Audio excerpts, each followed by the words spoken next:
What's going on, everybody? We are back for another episode of Not Cool in High School Horror, and I am joined now, hopefully by my permanent co-host, Chuck Charles, the God, whatever you want to call him, Horror Prince. We do bond over pro wrestling and also horror movies and pretty much all things pop culture. I don't think there's not much that we're into that's different. Like there's not. I don't think there's one thing that you're into that I'm like, I absolutely hate that. We haven't met that impasse. No, yet. we have not crossed that bridge yet. I'm sure there's something, but I think the thing that you probably like more than I do is deathmatch wrestling. Yes. I can enjoy it if I don't know who's performing. Oh, okay. If I know who they are and I become friends with them, it scares the shit out of me. Yeah, I can understand that. And you have become friends with pretty much every deathmatch wrestler. A few of them, yeah. How the fuck do you mentally put yourself through like they're gonna do this and like not freak the fuck out for them? Well, I know that I have a good idea that they know what they're doing more than most of us give them credit for. Yeah.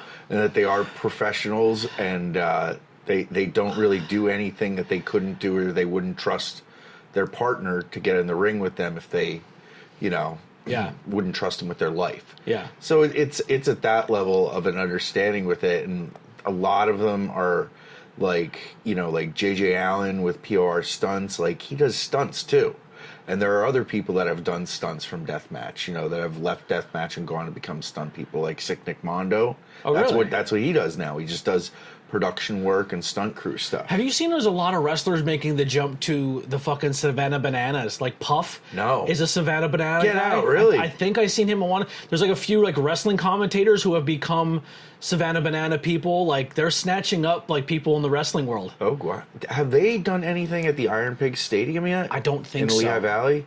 That might be too small for them now. They're big. They're Major League Parks now, right? They're doing football stadiums. Wow. They're turning football stadiums into baseball fields. Wow. Weird and wild stuff. Have you ever watched a game yet? No, just some highlights. You should definitely check one out. Love it. Yeah, it's on HBO. Okay. HBO, if you have Max, HBO Max. Oh, it really? Yeah, I watched it the one night, and it was a rain delay. Okay. And the rain delay, I was like, anytime you watch rain delay baseball, it's just commentators talking the whole time. Tell me they have hot dog cannons. They just play another game. Like, they just show you footage from another game, but it's so goddamn entertaining, you don't care. Okay. Because people are backflipping. Like, so if you catch a ball and do a trick while you're catching the ball, that's 2 outs. Each inning you play by runs or outs. So if you get 6 runs and 3 outs, and then the next team does 7, they win 1 point for that inning. Oh my goodness. So each inning is a point. You win by the inning. So it keeps the pace going, it keeps the score high, it keeps people interacted. And then at the very end, the last inning, every run is a point. So even if you're down 30, you could roll it back at the end. Man. And then they have sudden death rules. But the whole time they're on rain delay, everyone goes to the concourse because it's raining and they're trying to get out of the rain. All the players leave the dugout and the locker rooms and go up to the concourse and hang out with the fans. Oh, wow. So you always feel like you're interacted. Like, even if you're in the nosebleed, they make sure you're invested in the team. They send players up to come talk to you and stuff. Get out. I love it. Do they have mascots? I don't think so yet. But I think other teams' mascots go and support them. Are they city specific? Kind of. I thought they were like... There's only 4 teams. There's 4 teams? There's the Savannah Bananas, the Firefighters, the Cowboys or something, and then the Party Animals. Ooh. And there's only 4 teams, and Party Animals, where are they from? I'm not sure. But they're like like neon pink and blue and gray. That's their colors. Okay. Like they have cool colors. Who's that team with AEW that does that? The Outrunners, yes. Yeah, they look very Outrunners. Like the Outrunners and Joey Janela. Yes, very much so. Yeah, they're great. But yeah, back to where we were. But yeah, so there will be other times where we will have guests on. We talked about before. I still owe Courtney Terrifier 3, which I think bringing you into the fold with me, you and Courtney is just a whole fucking home run. Oh yeah. I talked about Brian joining us because he hates horror. So I think it'd be fun to hear him. We pick a movie that we both love and hear Brian just be like, I didn't like it because this, and this, and just like overanalyze it, overbook it. You know what I mean? Oh yeah. I think that'd be a lot of fun. Lily is now getting into horror. Okay. So for this movie in general, I didn't use my rule that I normally should, but it's called the Did the Dog Die website. Doug's the Dog Die website. Yeah. And literally it lists off every triggering thing that could possibly be in that movie because she struggles with sexual assault in horror movies. Okay. If there's that, she's like, Yeah.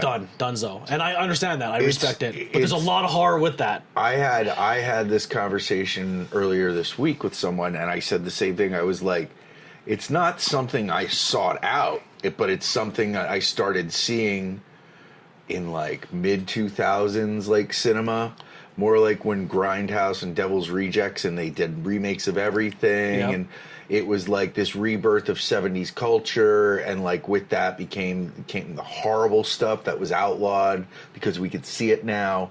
But yeah, it's not anything I want to reoccurringly go to as a subgenre in horror. Yeah. If I don't have, like, it's tough. It's yeah, tough. I like, don't. One of my favorite movies, the whole premise is based on the sexual assault in the beginning. Yeah. I Spit on Your Grave. Oh, sure. Because I think the comeback to that story is so satisfying. But the beginning of what she goes through is tough to watch. Yeah. Yeah.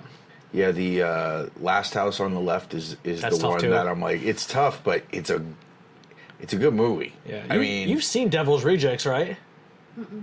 Devil's Rejects, hotel scene is there's tough. no reason for that in Devil's Rejects or House of a Thousand Corpses other than Rob Zombie just wanted to throw it in there. Yeah. Because that's what he does in horror movies. Love him or leave him, whatever. But I don't know. Somehow he skipped it out of the monsters, though, which is good. Oh, yeah, he did. I forgot he did that. And I watched that, too. That was all right, I guess. I didn't hate it, but it wasn't my favorite. He's doing okay. Yeah, it's definitely the prequel It wasn't monsters. like 5-star cinema, but I was happy that it wasn't. She was- It wasn't a ruined idea. Like No. it was okay for me to show my kids and be like, "This is still the monsters." I was Yeah. just showing Still the the original general monsters. premise. She was a fun Lily Munster, I thought. Yeah. Herman I hated Herman at first, but then he grew on me towards the end. Yeah. Okay. Yeah. I'll But have to revisit that one for spooky season. yeah, well, that's the cool thing. This is coming back with spooky season, and like I said, I'm always down to chat with you and hang out with you. If there's ever a tornado tag you want to jump in on us, you always have access to all that if you want to. But today we are talking about the movie Dangerous Animals. Now, when you sent this to me, you said the guy who directed what movie? Weapons? So I think that's incorrect. Oh, I'm sorry. I think okay. they directed Longlegs. Okay. Or they were part of Longlegs. Okay. But Weapons is also on the list of something I want to watch. Yes. And I have access to it. Okay. So I can possibly get you access to that Yeah, as well. If you, I would love to watch both of those movies. Yeah, so this movie, when you first told me about it and I read the thing, I was like, how the fuck do you make a horror movie out of Yeah, this? I thought, honestly, from the description, I was like, I guess I had heard a blurb about it on the last podcast on the left, one of their short stories or whatever they do between podcasts. They're reviewing summer horror cinema, and that came up as they were talking about Weapons. Maybe that's how. But I was like very much the same. I was like, this could be terrible. This could be like Sharknado. I did not know terrible. there was a serial killer element until until I watched the trailer. Because this is what I like to do too. Even if we go back and watch a movie that I've seen, or maybe I haven't watched it in a while, but I remember watching it, go back and rewatch the trailer before you watch it. Oh yeah, it sparks something. Mm-hmm. Like if you watch a trailer for a movie and then watch the movie immediately after, it's a different vibe. yeah. Because like you almost get that vibe of the movie theater where you're in watching the trailer and you're like, I want to watch that, or you're like, I hated that trailer, and then you watch it like, okay, the trailer matches. It was a terrible movie. Yeah. Or you watch the trailer, it's like all the good stuff was in the trailer. Right. That's my problem with trailers in the last 15 years at least. Yeah. That they tend to ruin parts of the movie that after you watch it, you're like, why would you have put that in the trailer? Yeah. That's like the last scene of the movie, and you put like 2 seconds in the trailer. You know just what to movie do did- it. Just to do it. You don't have to do that in a trailer, right? You know what movie did that for me? Who? The New Pet What? Cemetery. Okay. Where they show in the trailer that she doesn't die, it's the little brother this time. Okay. And they flip it. And I was like, why would you show that in the trailer?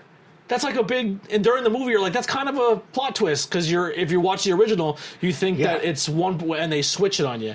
I wouldn't put that in the trailer. But yeah, this movie didn't really do that for me with the trailer. Mm-hmm. It actually made me more interested. I watched the trailer, I was like, oh, this looks good. Mm-hmm. I'm interested. And I was immediately drawn in by Jai Courtney. I hope I'm saying, I'm terrible with names, I'll get better as we go. But Jai Courtney in the trailer, I was like, holy shit. And I didn't know who he was. There's a wrestler on our scene named Phil Insane. Oh, okay. I thought he looks like Phil Yeah? Insane mixed with Ed, No way. Ed Hardy or Matt Hardy. No, what the hell's his name? He looks like Ryback. Tom Hardy. All the Tom way. Hardy. The entire movie, I'm looking at this guy. There's two people he reminds me of. The other person I can't say, but he is from Monterey City. I used to work with him. Okay. But the other one is Ryback. He looked like Ryback at scenes in the movie, especially intense scenes, or there were scenes that highlighted physicality. I was like, he reminds me of Ryback. Yeah, he was a big dude. Yeah. He put it on for this movie. So Yeah, he plays but Phil Captain Insane, Boomerang. that's a good one too. Yeah, Yeah. Phil Insane meets Tom Hardy. Yeah. I think I watched the trailer when my brother was here, and he was even like, "Is that Tom Hardy?" I go, "No, it's not Tom Hardy. It looks like Yeah. Tom Hardy." And then we have Josh Hudson. I think I said that right. Hassie Harrison, Ella Newton, Liam Grinnick. And then the rest were kind of like just background people. This movie did not have a lot of actors in it. It was mostly shot between a handful of people. But the premise of the movie is when Saphir, and she's a savvy, free-spirited surfer, is abducted by a shark-obsessed serial killer held captive on his boat. She must figure out a way to escape before he carries out the ritualistic feeding. Where was I at? Ritualistic feeding to the sharks below. And trailer happens, I'm in. We watched this on AMC Plus. That's where I watched it. That's where you watched it. You Free can get 7-day trial. get a free 7-day trial. Or if you like horror and you also want to follow along this podcast, we'll probably be using a lot of Shudder, because I do also like watching mainstream horror, but I do like watching that corny, shitty horror too. Oh, sure. Yeah, I think it would fall under horror, but I think when the new comes out and it's available to watch on streaming, we should go back and watch the original Toxic Avenger and then the remake. I would love to. Yeah. I haven't seen the remake yet. Pardon me. You saying shitty movies spurred something. A friend texted me today and asked me, "Are you familiar with Full Moon Features at all?" No. Full Moon Movies. It's, Okay. The Puppet Master movies. Oh, yeah. Oh, my God. And Puppet Master's Puppet Master, shitty. all of But those great. movies that Charlie Band made under the Full Moon Features umbrella. He said there was one that was called Gator that I was like, I've never seen it. He's like, you got to see it. It's so bad. The CGI makes it so bad. And I like going back to things like that. There's quite a few Full Moon movies we should watch. I'm in. Yeah. I like finding those deep cuts too. Yeah. Like a lot of people don't talk about it, but it got popular with the video game because they put the movie in the video game, like the full movie. Yeah. You can sit on the couch in the video game and watch the movie on the screen. But Tammy and the T-Rex, Yeah. like, if you look at the cast of that movie, you're like, Yeah. what? And they're like, yeah, Paul Walker's in it. He gets killed, and they put his brain into an animatronic T-Rex, and he terrorizes the city. Yeah. Oh, and his love interest is Denise Richards. You're like, fucking, how did they get in this movie? How did all this happen? Yeah. So AMC Plus also, if you do that, to kind of go back, you also get Shudder, which is included with that. So definitely, if you want to follow along, that is a good service to have. Does Joe Bob still do his show like Yes. every quarter at least on I believe Shudder? so, yeah. I haven't watched it in quite a while. I'm sorry, but Dragula's on there I too. was gonna say Dragula Titans just came out with a new season. yes, It's like a drag show, but it's all horror based. Yes, Really that's right. fucking With good. the Boulet brothers, is Yes. it? Yeah. Yes. They're amazing. Yeah, so when I first heard about this movie, I thought this was going to be more along the lines of I think it was a movie called Frozen, where a bunch of kids get stuck on a ski Oh lift. yeah, Great movie. I love that movie. That's a good movie. I love that movie. The whole movie takes place on a ski lift, and it it's makes the most, me so happy that like I have a 13-year-old niece who grew up with the Disney movie Frozen. It makes me so happy that like now I can say to her and her friends, "You want to see the real Frozen?" Because they're that old now. Like they ask me what horror movies they should watch or not watch. good horror movie. It's Yeah. a psychological one. Yeah. They're stuck on a ski lift in the middle of a blizzard. It's sick. It's pretty cool. You gotta watch it. It's a winter horror movie. Yeah. It's definitely like something you should save for after Christmas. That long stretch of winter. Just cold. Yeah, The cold Just sit at movie, home yeah. and eat soup and watch that. That and like Hateful Eight. And, I have a picture to show you later. okay. Yeah, so you pop into our brains in this household a lot, whether Oh, it's God. wrestling or horror Oh, or God. Or soup. soup. Our soup is Yeah. a big soup guy. This guy's a big, I'm a big soup guy. I Yeah. like soup. But yeah, this one's going to fall under psychological thriller, horror, and thriller. It gets a 6.4 to 10 on IMDb. Its Rotten Tomato score is a 76. Towards the end, I just want to kind of mull over as we're talking about it, but I usually do a 1 to 5 scale, kind of like the Untapped app. So like 1, One's like a decent movie. Yes. 2's a good movie. 3 is like, watch it again. 4 is unbelievable. 5 is the perfect movie. I try to protect that 4. So 2 and 3 is still a really good score for a movie. Yeah. So we'll kind of dive into that. We'll see how many Okay. out of 5, how many sharks we give it. Okay. All right. Yeah. All right. So we start off this movie with the main character, which his name is Bruce Tucker in this. So I usually suck with names. Bruce Tucker, he has a couple on the boat, and he's going to have them do a shark tour. Now, once you watch the trailer and you know he's the killer, you're like already kind of waiting to see how he's going to do it. But I think the movie does an amazing job cinematically. I think there's a lot of really good cinematic stuff in this movie that they visually show you but don't explain, but it makes your mind want more. Yes. Which I think they do really well with this. They were very good in how restrained he was in the initial set. Like the movie starts, and as you're watching it, you're seeing the interaction of the characters, and things start fleshing out, and then it abruptly stops. I'll just say that. Yeah. And you get cast into the feature credits, and the story changes. And I stopped for a moment, and I said to my friend Sam, I was watching it with my girlfriend Sam, that I was watching it with, that I was like, oh wait, did the story just change? Did they just set that up in front of us as to the theme of the movie? And like, yeah, that was it. Yeah. You know, like, and which I liked. It didn't give you too much time to stew on the characters that were just developed for you. It was more like, no, this is what you're going to see happen to the He was really good at giving you that and false sense of security. Yes, and like not dwelling on things too much, you know, that it got stale or boring, you know. That was cool. So we'll do a couple minutes of banter with, I guess we'll say without spoilers, and then we're going to have a part in this where we are going to say, hey, from here on out is spoiler warning. So if you're watching this first, up until we tell you, we will not try to spoil anything. We'll talk around things. Yeah. You did that in the beginning. Yeah. I was like, oh, that's perfect, because Yeah. I didn't actually tell you that was a part of the bit. And then we'll say, hey, from here on out, go watch it, come back, give us another view, Yeah. and then Absolutely. and then check out the thing. Another thing I think would be a lot of fun too for bonus content. Even if you're not here, I might record them by myself or with Lily. But I want to put a camera on, almost like a watch along with us, where like, hey, you could put the movie on and then put the YouTube video on, and we could watch it together and talk like Mystery Science Theater almost, or like explain how we feel, and then you'll see the watch along and as bonus content if you're a paid member, and then you can come and listen to the review with us, or maybe that'll inspire you to go watch the watch along with us.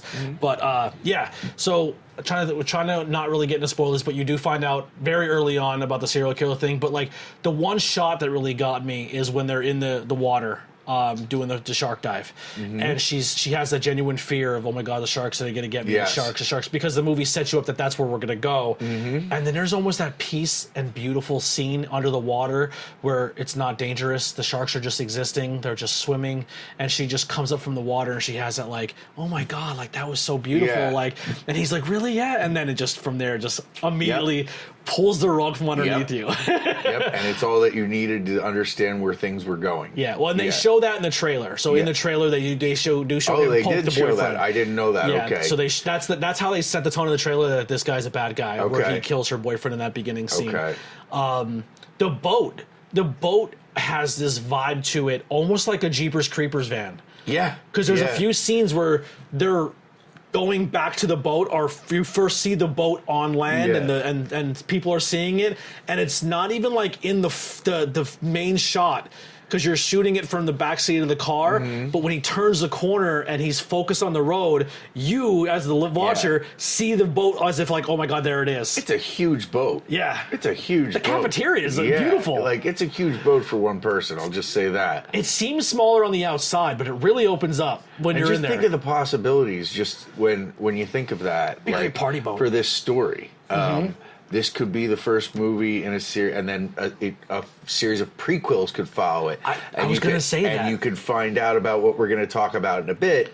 But like, they definitely set up like this boat is huge for one person to have. It would have to be impossible to man yourself, because the only other person that you see that he interacts with is Dave, who's like the terrible drunk guy who lives on the dock. I guess the dock manager or something like that. Either a dock manager, or he kind of almost comes off as he might be like a homeless guy that might help him stir a business. Yeah, maybe. Yeah, Maybe. yeah, it's They're weird. in cahoots somehow. Yeah. To be sure.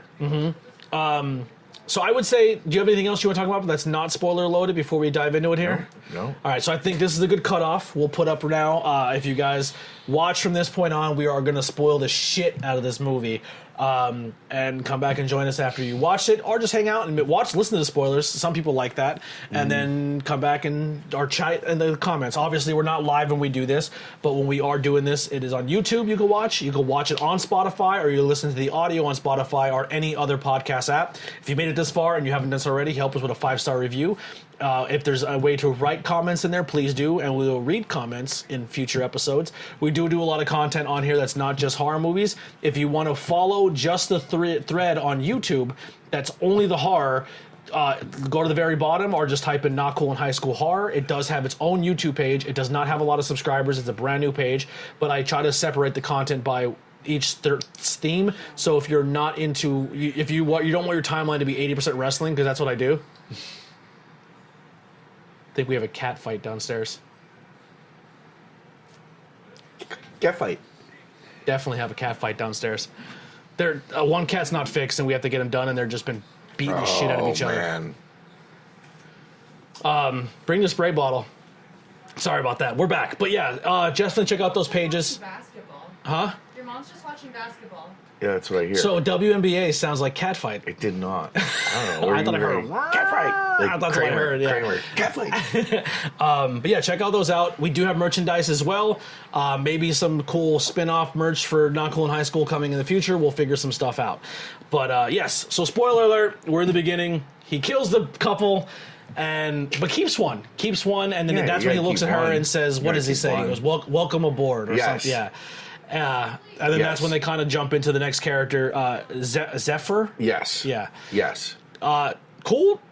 American. This does take place all what? Oh, they just take all in Australia. Yes. And it took me a second to realize that. Yeah. Yeah. Because she's American, and you're like, oh, okay, so maybe that one guy just is Australian, you know. But you know what my thing is I have in my Discord I have 2 Australians in there, and I've met other Australians. Oh yeah. So like, Australian accent doesn't even faze me anymore. It's just part of the lexicon for me. Me and PJ, you know my buddy PJ. Yeah. We have had a friend for, God, at least 25 years now who is from Australia. And you hang out with him so much, and gosh darn it, just doesn't faze you anymore. Yeah, and I met a lot of wrestlers from Australia through Deathmatch, because there's Deathmatch Down Under, that company that Tremont's worked with and ICW NHB has worked with. So Joel Bateman. Okay. A lot of people. Terry, who the hell was that guy? Terry, not Cruz or Funk, but Terry. I forget Terry's last name, but yeah, I've met a few of them. Does Australia have their own version of a Terry Funk? Well, this guy named himself Terry. Oh man, I can't believe I'm blanking on his name. He named himself after Terry Funk, so he likes to fashion himself the Australian Terry Funk. Fun fact about our cats and wrestling and deathmatch, you'll like this. So when our one cat Boom was born, the weekend of I was in London for All In or All Out. That weekend, Terry Funk dies, Bray Wyatt dies. Somebody sniffing my ass. All In happens. So we named it Cat Wembley. Okay. Boom for Adam Cole. Terry for Terry Funk. Okay. Bray, and then one was just kept bougie It because was supposed to be Bebe. Oh, Bebe, yeah. Bougie. Yeah. Terry's a great name for a cat. I love that. I love just like regular normal people names for cats. Just makes sense. Yeah. If I would have known what I've known now, I wouldn't have named Boom Boom. He would have been our scumbag. It would have fit him way better. Okay. He is the MJF. You always rename them. They never really know their name. He has a little white spot under his nose. He's a black cat. He's a tuxedo cat, but he has just one little white spot. I feel like we should have named him Tony Montana. Or TK. Tony Meow Montana. He could have been TK, Tony Khan. Yeah. Oh, did you see that in wrestling news? Was it yesterday or today? It got leaked that WWE behind the scenes they call him like Snowball or something or like Snow that. King or Snow something. King, like something to do with it's always snowing around Tony Khan. Yeah. But they're not. They're living in their head rent free, and AEW has gotten better at not letting them live in there. No, you're absolutely and it made their right. product better. That I haven't watched it yet, but I heard that WrestlePalooza was junky. It's horrible. It was One like good match. A kind of like a Raw, which Yeah. but to be honest. meanwhile, like I have friends down in Philadelphia that never watched wrestling, and they went to that AEW residency, and now they're AEW fans. They've rented all in. They were like, "Did you watch it?" I'm like, "No, I had to go to a wedding." Yeah. But I love that. Yeah. There are people that never watched wrestling. Yeah. But they're like athletic type people or artists, so like they get it, you know? Oh, you're gonna have a lot of wrestling run-ins on Yeah. our horror podcast. Just putting Yeah. that out there. But yeah, so So opening scene. yeah, we it have was her. Zephyr, Yeah, her kind of showing that she's kind of a vagrant. a beach rat, some Yeah. would say, lives out of her van down by the beach. Boy, She is the prime candidate of getting kidnapped because she Oh my has God. no family, no friends, That's no no- contact. no family, no friends, no contact, and no protection. She has no mace, no taser. Like, She's got bread rolls. she's got balls, is what Yeah. she's got. And then she meets this dude who looks like the kid from Entourage, but younger. Yes. He's a very pretty man. Very pretty Very man. pretty. Very like, I was like, he gorgeous looks like eyes. a model. Yeah. He looks like a model. He has these like, enchanting eyes. Yeah, and that's why she goes and helps him, because why else would you go with a complete stranger man who needs their car jumped? That's true. That's not anywhere near you, and you have to drive. Like, everything, like, the whole time we're watching it, we're like, oh, so we thought he was the guy that was going to take her to the serial Okay. killer. We thought he like, was like he was like a. Because the first thing he says was is, like- "I'm not a serial killer," and I'm like, "That's exactly what a serial killer would say, bro." I have to say, I give it to him, though, for his persistence. He believed. He believed, and he eventually He did. found her, He man. did. And he made it happen. yeah. But he is, he's corny as fuck in the beginning, but it works because how he looks. Yes. If he was ugly and was trying those moves, she would have denied him immediately. Oh, man. What if he looked like Screech from Saved by the Bell? If you look like if you look like me, he wasn't getting that girl. I've just recently come to find that Screech is my favorite Saved by the Bell character throughout the series. He's the only one with sanity, And he's actually a nice person. which is weird because Yeah. everyone else in the show sucks, They do. except especially Zach Morris. Zach is the worst. He's horrible. He's the worst, dude. He should go to jail. Consistently throughout the There's series. a whole TikTok page dedicated to Really? it called Zach Morris is the worst. Yeah, that makes sense. Yeah, they have a That YouTube makes page. sense. Yeah, they just go back with like clips of like, look at how shitty he treated his friend in this scene and in this. So scene, they and actually like this, showed- and like he did this, and They this. showed the actor who played Zach Morris a video of Zach Morris's trash, and he watched it and he goes, "You know, playing the character, I never thought of my Walmart character this Goslinger. way." He goes, "But now people are showing me Zach Morris's trash. I see myself in a whole new light." Yeah. He's like, I was not playing the character to No. be that, but I am a sociopath. Like, I am really bad. Yeah. Yeah. So you know that this guy, the serial killer, was definitely watching Saved by the Bell as a kid. Yeah. It's gonna be in the prequels. Don't worry. I was thinking the same thing. We'll get into. I was going to wait till the end, but when you said it, I'm glad we're on the same page because I want prequels. I want Yeah. more of this character. It's a great He's great a way. good villain. It's a great way to expand on a story in a way that people aren't used to, right? Yeah, and I think another thing that makes this character, the protagonist female, different from any other Scream Queen or Final Girl, is she almost like plays into the psychological role of the character of like the guy who abducts her. Like she's immediately telling him straight to his face, "Go fuck yourself. You have mommy issues. There's Yes. something wrong with you," and it shows that it bothers him. Yeah. like she knows how to cut deep. Yeah. because she's been that survivalist type girl her whole life. Yeah, well, it probably speaks to a lot of people that are serial killers, deep-rooted fragility mentally that drives them to kill people. It's Yeah. always got to be based around something, And it seems. you never really get into why he does what he does. Not yet. But he just says it's my calling, which is another reason why Yeah. so many questions and not enough answers. Like Yeah. the whole where he just gets drunk and dances to that song. Oh, yeah. That was a fantastic Yeah, scene. yeah. That's Buffalo Bill Worthy Yeah, style. it was pretty funny. Yeah. It was pretty funny. It's unsettling too, Yeah. though.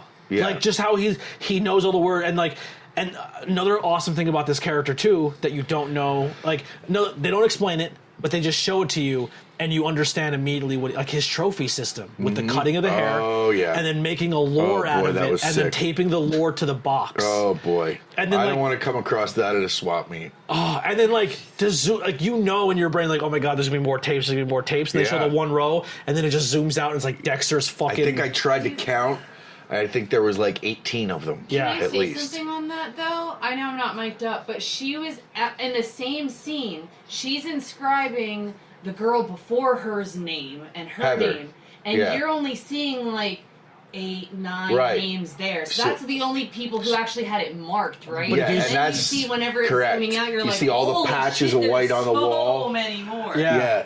Yeah. Yeah, but the or fact, it's like he painted over Yeah. them. Like it's freaking wild. yeah, and the fact that the first girl doesn't tell her anything of like, she's like, you don't want to know.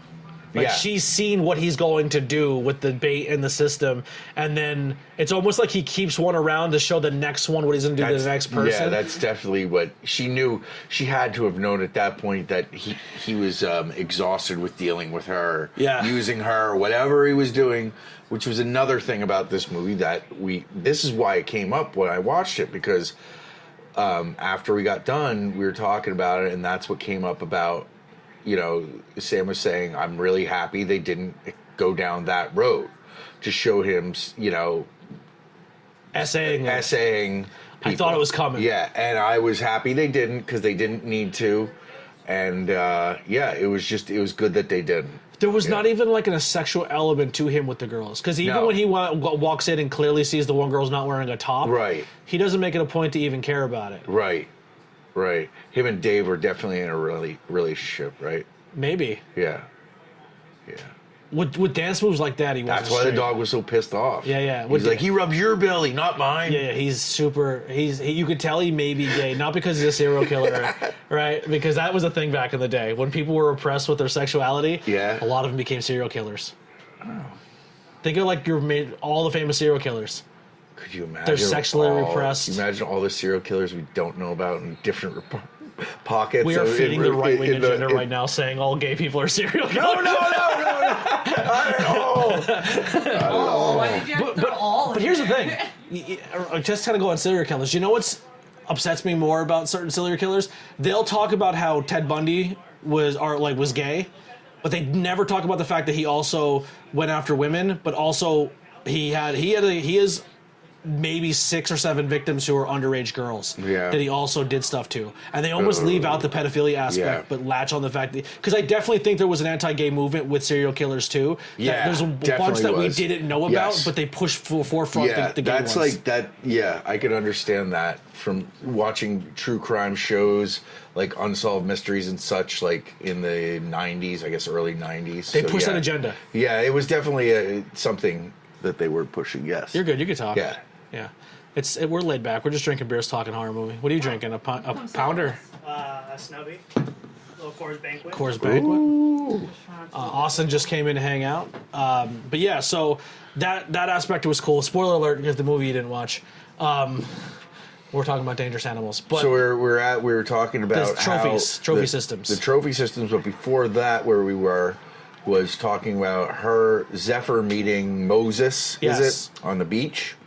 So they form a fast friendship. bang first night. They bang the first night. Good for him. He's not Bang- used to that. Banged in her van in the driveway when Yeah. he had a full house they could have went into. Yeah, and then like he offers to make her food, and she's like, you She know ghosted what? Your peen ain't that cool. I'm out. I'm gonna go catch some waves. Yeah. I'm gonna get out of here. Yeah. And there was a scene too that's super relatable for us guys. Sorry, ladies. But like he texts her and he's like, "Can I come join you?" Yeah. And she writes, "I would love that." And then her girl brain kicks in. And Yeah. then she deletes it all and she goes, "I have to say something that shows I'm interested, but still have to play a fucking game and not show you I'm interested." No way. That's exactly what she did. No. What she said was, "You're not reading the deeper fucking messages there, honey." She said, "It's a free beach." I'm hurt, and I don't want to hurt other people, and I know this already, so I'm going to push him away before he can hurt me more. Girl brain.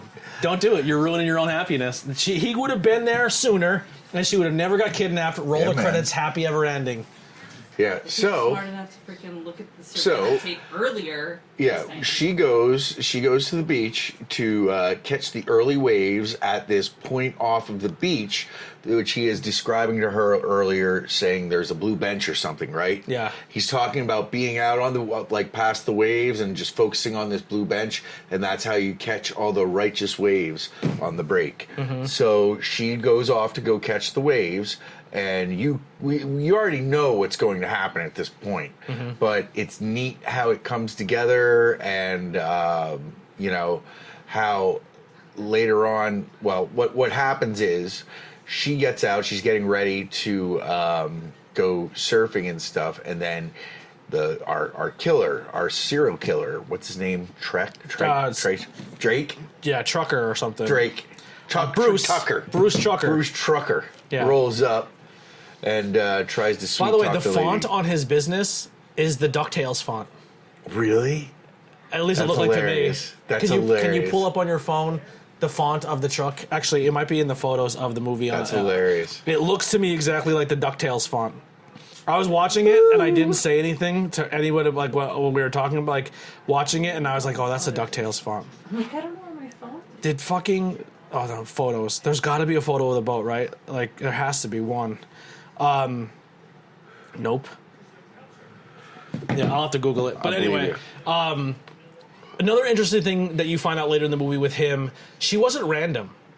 He spots a girl and he follows them and he studies them, and he like, because he even said, he goes, I just watched you surf and it was spiritual the way you just did what you did, and like, and then later on when he's in between going back to get his supplies and coming back, he spots another girl and he instantly becomes mesmerized, and he's like, you could tell like okay, when I get done here and I do what I got to do, I'm gonna come back and So you think study that's what her. he's doing? He's he going kinda up and down talks the about beach, it a little bit, yeah. scoping out the babes. Yeah, I think he definitely, because he talks about, at least maybe I misread it, but when he was on the boat and he's talking to her, he was like, "No, I followed you. Yeah. I definitely he was aware of her and definitely did his research of knowing that she'll be alone and she'll be an easy target. Like he's pretty careful. Not, I mean, he has so many tapes, Sure. so he's very like I think some of it is the business, but also if you keep running a business and snatching people up, you're probably more prone to get caught, even though the cops and detectives in Australia in this movie fucking suck. Yeah, they're the worst. Well, I think like that's the whole that that's one of the things they didn't establish as well as they maybe should have.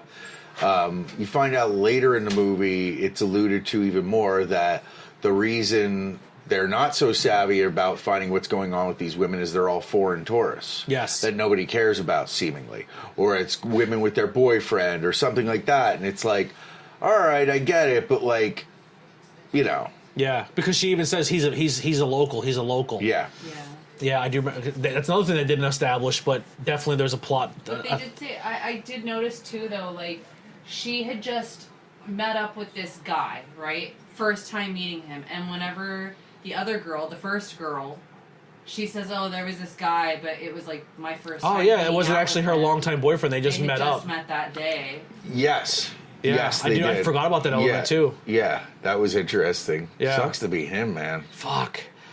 So Yeah, there's something to go back to that too with because later on it's interesting that he doesn't just kill the dude right away, because it seems like he's not interested in the males, but he kept this one maybe for the plot of the movie, but he didn't just off him right away, which I thought was an interesting choice. But yeah, They wanted so to find something to hurt her because nothing at that point. or even was. have someone to watch, because when he videotapes too, there's a whole other element of this character that they don't talk about. Once again, this movie has tons of elements that we're theorizing just because of what the movie told us, but it just makes sense. But they don't there's no details or description, Right. but it almost just like alludes to your intelligence as an audience member, where it doesn't feel like it has to spell it out for you. And they do a good job of, like, if you're a horror fan, you'll connect the dots. Or like a true crime fan, you're like, Yes. oh, this is, you almost profile him as you're watching it. But his whole thing too is he's kind of voyeuristic, where maybe instead of the sexual nature of his crimes, it seems like he likes watching the soul leave the body. He likes that last glimpse Yes. of like life leave, and like that does it for him. Like he gets Yes. an adrenaline rush off that, but then he also wants to videotape the person watching their reaction to watching the same thing he watched. That realization of, oh shit, I'm next. And he just, that's when he drinks and sexy dances. Like, that's his... That does it for him. Yeah. It flicks his bean. That flicks his bean hard. And he never flicks his bean in the movie. No, that's So there's nothing sexual about any of this movie. No. Yeah. No. Which is, you went with serial killer horror and didn't have to use that roles at all. So we're at the point he abducts Zephyr, our surfing American. He abducts her, takes her back to the boat. She wakes up in the hull of the boat in a room next to, and there's 2 cots in a room. It's very Saw-esque. And she wakes up next to Heather from the very beginning of the movie, who we saw her friend, who we presumed was her boyfriend, get killed by Tucker.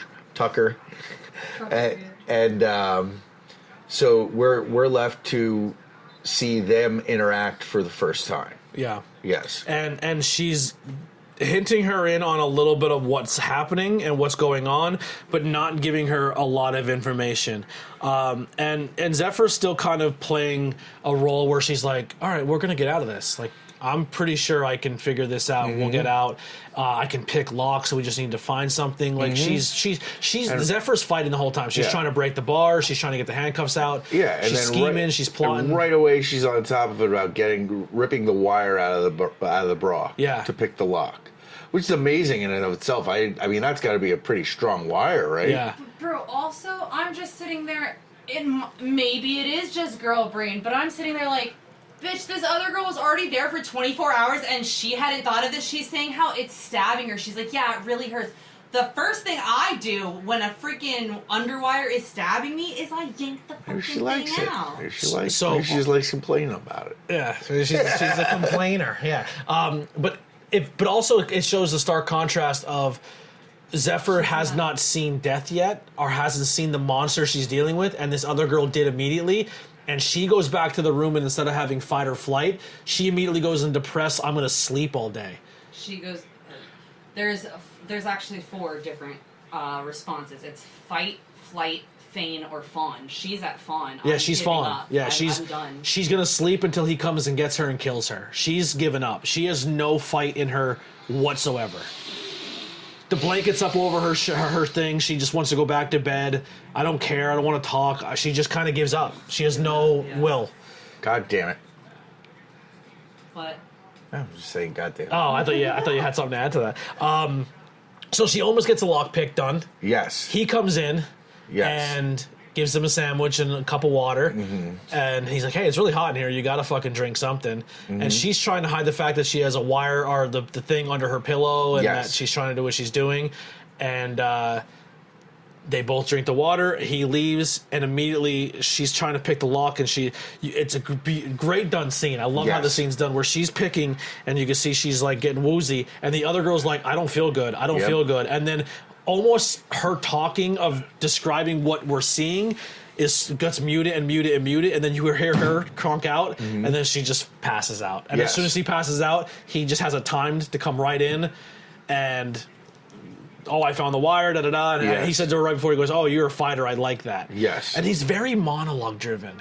He likes to do these speeches of like, oh, I'm a coral snake, and you're the snake trying to pretend to be the coral, and like, you have fight, and like he's teaching you about sharks, he's teaching you about... Just generally annoying. Yeah. Kill me already. Yeah, and she even says to him, she goes, I don't need your fucking bullshit. Like, I don't need your bullshit monologue, go fuck yourself. But I thought it was kind of cool, too. Yeah. But she goes, her quote was, you just love hearing the sound of your own fucking voice or something like that. Yeah, which is something great to say to somebody who's standing over you and has the potential to kill you. Yeah. You know?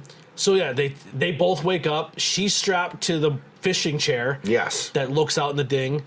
She's strapped to a harness, which then is because she's gonna be picked up put over the water, and I Yes. guess he kind of talks about Zephyr is strapped to the chair, and Heather is the one in the harness that about to get that dumped. is attached. Obviously, there's a harness around her body, and you know it's going to happen. That there's going to be some type of winch that's attached to the boat that is going to lower, or put her in the sea, and something is going to happen. Yeah, and he tells another monologue. And this monologue, he talks about how if you're on a cruise or any boat that sharks have learned over the history of humans that if you follow a boat, food will be there. Yeah, is somebody's that gonna the same fall for off. on your on sea? My Navy brother here. No. You guys don't really chuck food overboard or anything No. like that, so maybe We have a bigger propeller too, Okay. which keeps things away from us. Like if you get close to the ship, it will just Suck you in and- into the. All of it. And the sharks know that. his dick's bigger than everybody else's. sharks know Obviously, his that. boat's bigger than everybody. They have bigger propellers. Yeah. But cruise ships, I was told if you jump off the side, you're almost guaranteed to get eaten. Like because it's almost like piranhas. Like something hits the water, they know to go because they don't know. It's like feeding a fish in a tank. Like they're just That sounds fun. yeah. Because there was a video where a kid jumps off board and they're like, "Oh, he's gone," and they're like, "Oh, did he drown?" They're like, "No, he probably got torn up as soon as he hit the water." Didn't that recently happen? Like the last year? It was like a couple years ago. No, yeah. wait, no. That like somebody jumped off the side of the Jericho cruise or something like that. Didn't that happen Oh, sad. last year? Or like Maybe. one of those heavy metal cruises. Let's just Something. say, let's start the rumor right here. Yeah, did you hear that Chris Jericho pushed somebody off the bow of his cruise ship last They year? called out his wife for being on January 6th. Into the ocean that was full of sharks, and those sharks had lasers mounted on their heads. On their freaking laser beams attached to their freaking heads. But so he does this whole monologue about how sharks have grown accustomed to following boats because when they follow boats, there's going to be food, there's opportunities to eat, and the sharks in this area have gotten accustomed to him chumming the water as much as he Yes. does because. He goes, also, are we stoking the flames of having more shark attacks because we're stoking waters and just doing tourist shit where people can go? And are we allowing sharks to kind of get that visual of what food is? Sure, but for my entertainment, I like it. You know what I mean? He's like, and that's what he dunks her in. I would have thought it was going to be more gory. But I feel like they did it, I would say classy. Like, I think the gore level in this Yeah. movie is pretty tame. Yeah, also, it probably would be expensive to do it like a high level gore, like guts being ripped apart in a body of water. Like, Tom Savini wants some money for that. Yeah. And so does K&B. But I don't think there was a scene. I mean, there's one big CGI scene, but I Yeah. don't think it looked bad. No. I thought No. for what this movie was, I thought all the stuff looked good. It's beautifully shot. As I said earlier, I was surprised. I thought we were going to have a lot more CG shark attack stuff or just ridiculous sharks splashing around in white water. There wasn't any of that I can recall. It was it was done very realistic. Yeah. She dunks in, gets torn up, but the only thing you ever really see is her die. Like, she fades out, the blood gets thicker in the water where the chum is, and then like her leg floats off. Mm-hmm. But like, it looks like she just bled out because her leg got bitten off, and that's kind of what you see. And it looks like he just attaches the harness and lets her go out to sea, and that's essentially what happens. Now, this is when Zephyr is like, okay, now I know his plan. I knew what's going on. And that's when she starts devising her plans and figuring things out, and she's really fighting to get off. And then she also realizes, I have no one coming for me. I don't have. You learn she's a foster kid at this point in time in the movie where she doesn't have anyone to go to. No one's looking for her. She has no contact with her parents. The only hope she would have, and she's not even in her thought of brain, is Moses, and he is doing the greatest Batman detective work of all time. Oh, sure. He finds her surfboard. Yes. He's doing everything the cops aren't doing. Like, that's when they start sending the chopper out, Yes. which almost saves the day. But that chopper scene, it pissed me off. It was very sus. Here's what pissed me They off don't with the do a chopper good scene. job. Goddamn Coast Guard. He stabs him in the chest and has him out on this harness. He somehow gets him back in, them both drugged, drags his the blood stain goes through the whole boat. Yeah. Drags his blood stain through the whole, and then he still has the old man carcass on the bow. Yeah. How did he clean all that up by the time a fucking helicopter flies over? The only thing I can think is, I thought about the blood stains, and the only thing I could think is it's the argument that he's a fishing vessel and he's hunting sharks, and maybe he has a shark like fishing license. No, bro. By the time the helicopter gets there, it's white. There's no blood. He cleaned it all It's up. gone. Yeah, he hosed it down or something, but they don't Okay. show that. But the whole time, like, the helicopter would be there in no time. Right. Another thing about this guy, he's very observant. He knows when there's boats around. He knows when there's something that shouldn't be there, and he should be alone. We'll come back to that because he loses that ability at one point in the movie. But yes, Moses is doing his thing, and then he even says, like, "Oh, I can go on this website that watches the waves. I can go to where her car was on the security camera, see her pull in another car, and then her car never pull out and his truck goes away. Then zooms in, sees his truck, gets all of his information, and then just goes himself without calling the authority. This guy's been calling the cops for everything. And they don't really show him like frustrated that the cops aren't doing anything. But at this point, he's just like, fuck the cops, I'm just going to go on my own. Mm-hmm. Which is like, and he kind of alludes to it when he does fuck up. He's like, I really botched the fucking recovery, didn't I? Oh, the saving part, you know? Yeah. Yeah, so he gets. Am I skipping anything that you want to No, talk I don't about? think so. Yeah, so go ahead. You skipped one major part, or Go I ahead. think is pretty freaking major. When he first takes both of the girls out, another key element to this is his camera. How attached he is to that camera. Oh, yeah. Her first escape attempt. We skip right over. So Yeah. she does get to escape, where she gets a piece of the toilet bowl bucket, and then stabs him in the neck, takes the key, and gets to the top of the boat, scares him off with the camera, throws it in the water, Yes. where she's able to jump overboard and then get somewhat on shore and almost looks like she's about to be saved, and he grabs her and takes her Yes. And hooks her back in. Yeah. Hooks her. back. Oh, that's right. She doesn't even go to the boat. That's the second attempt, because she gets off twice. Dude, every time, bro. I was like, she's right there. She's gonna do it. She's gonna do it. Yeah. So that was a cool scene. But then her second escape attempt is when Moses is still on the boat, because that's when she swims to like the party boat. Yes. And she gets to the beach Oh, and he yeah. gets her and chokes her out and brings her Yeah. back. But that scene, man, she fucks him up a little bit on that one. Like she's hitting him with shit and like stabbing him, and he's a big fucking dude. Yeah, he is. He but gained a lot more muscle than when he's Captain Boomerang. I was surprised the first attempt when she stabbed him with the bucket handle in the neck, and like we it's just like, and he hits his head real bad. Yeah, and he does. He plonks his head off the cot across the way, and it knocks him out for a second, for like 30 seconds. And it's like, just go over and stomp his fucking head. Yeah. Stomp his fucking head. But I would have said the same thing, but there's still an element that he's just so fucking big. Like, he's really, really intimidating. Where, like, okay, I can go for the kill blow, but he's so big that even if he fucking gets me, I'm done. He's so strong. You know what I mean? So he's almost like that Jason where you're like, I think I'll just take this out and run instead of trying to go hand to hand. Or at least throw the fucking bed frame over him or something. I don't know. I would have. Well, she knew she needed the extra set of keys. Yeah. Yeah. Yeah. But that was an intense scene. And then even the second time when she escapes, where she fucking breaks her thumb, then fucking bites her thumb. Yeah. It rips her thumb off. Yeah. Yeah.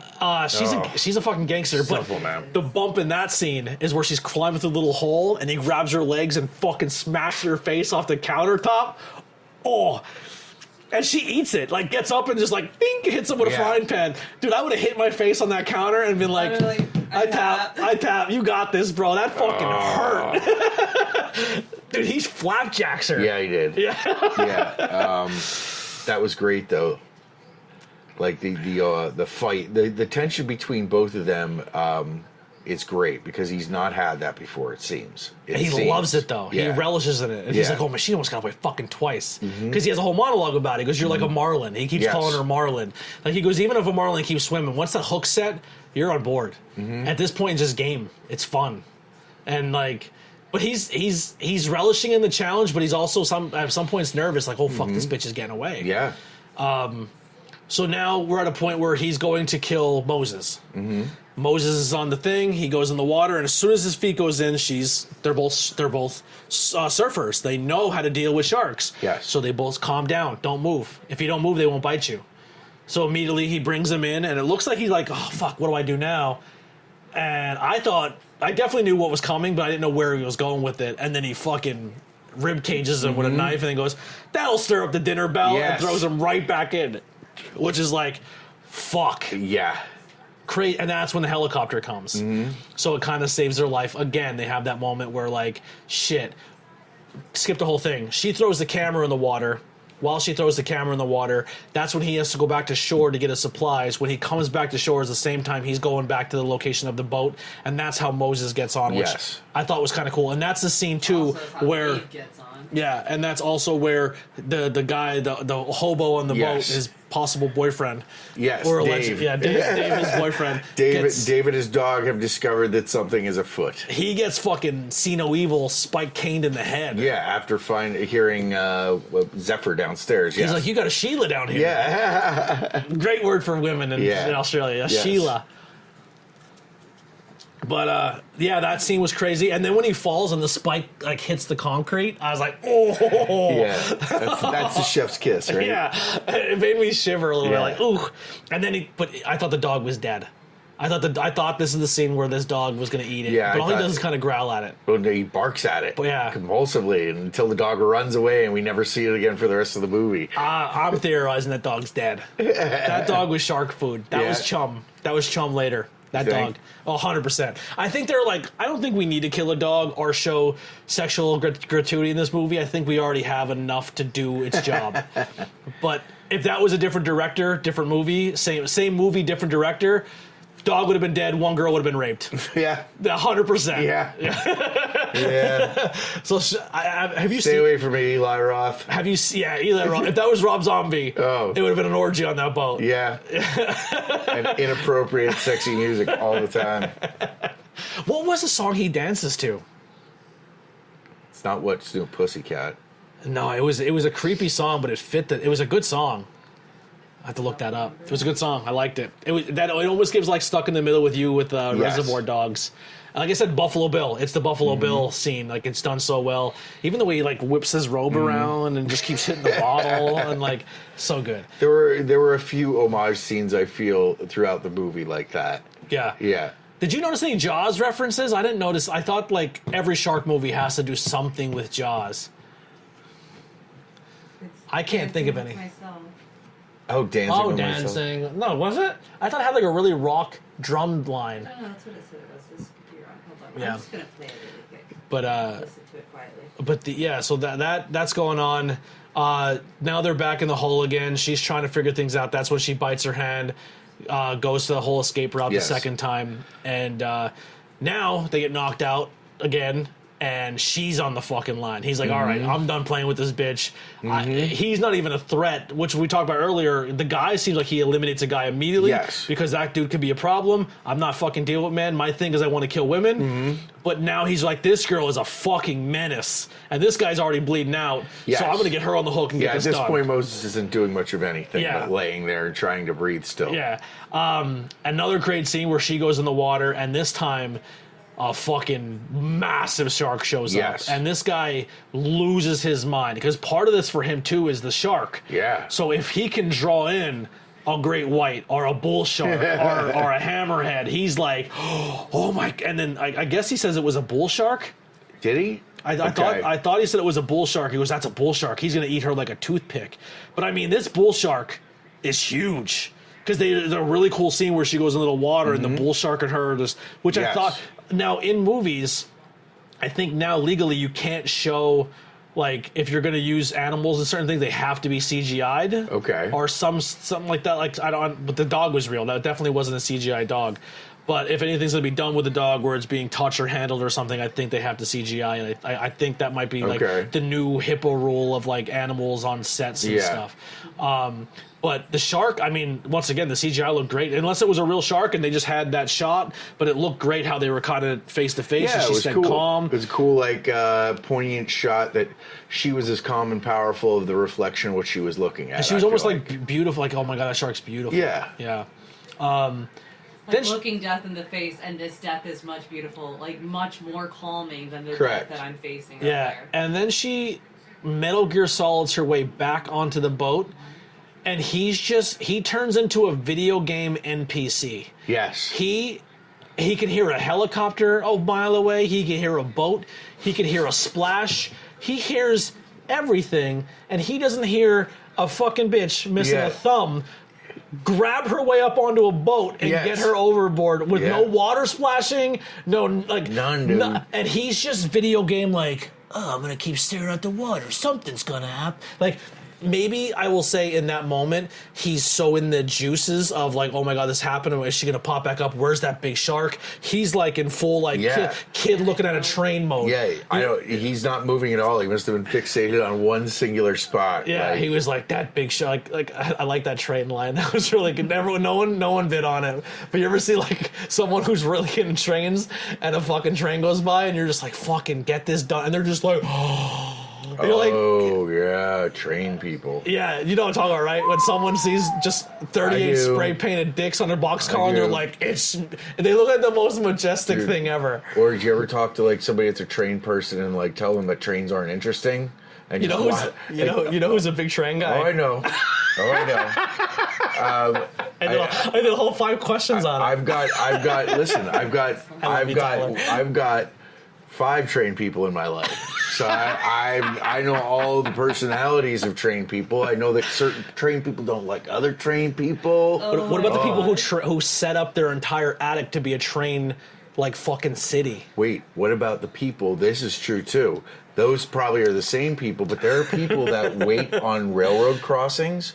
Okay, and if like the train's not on time, They're bad. or like they see people like not stopping properly at the yield signs while they're flashing, they report them to the railroad and the cops, so they get fined. They're like basically like railroad cops, Like except they're old. railroad They're Karens. like old retired guys between 60 and 80 that live in Carbon County, and they're weird as shit. Well, that's what this guy does when he sees a shark. He completely negates the fact that this girl has been escaping every day, and he's just like, fucking bull shark. Like, Yes. oh my god, look at the fin. Like, just geeks out. Yeah. She sneaks up behind him. Then he finally comes through and realizes that he's in trouble, and she harpoons him. And the whole time she harpoons him, I'm thinking, wasn't it attached to something? Same. Right?